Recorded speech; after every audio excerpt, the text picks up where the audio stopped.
Hai healthy people, yuk kita berkenalan lebih jauh dengan telinga kita.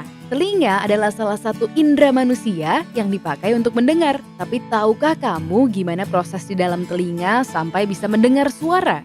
Jadi saat suara masuk, gendang telinga akan bergetar.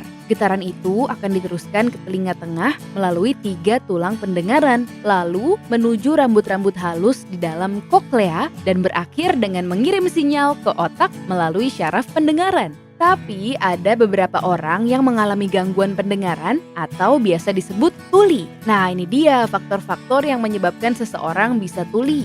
Misalnya ada masalah mekanis di dalam saluran telinga kamu atau dalam istilah medis dikenal dengan sebutan penurunan fungsi pendengaran konduktif.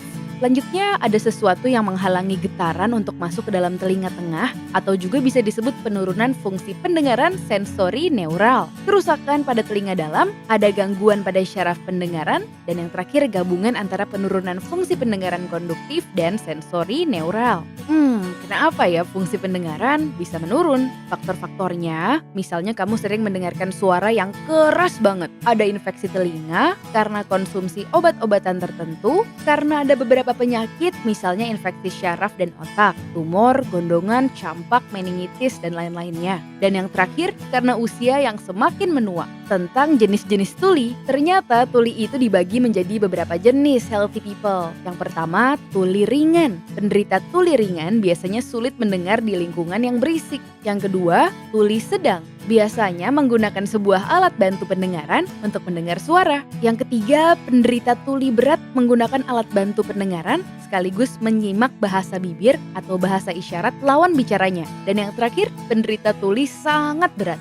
Lalu gimana ya cara mencegahnya? Yang pertama, jangan memasukkan benda ke dalam telinga kamu, termasuk jari dan korek telinga atau cotton bud. Lindungi telinga kamu waktu berada di lingkungan yang berisik. Putar musik dengan volume kecil saat healthy people menggunakan headphone.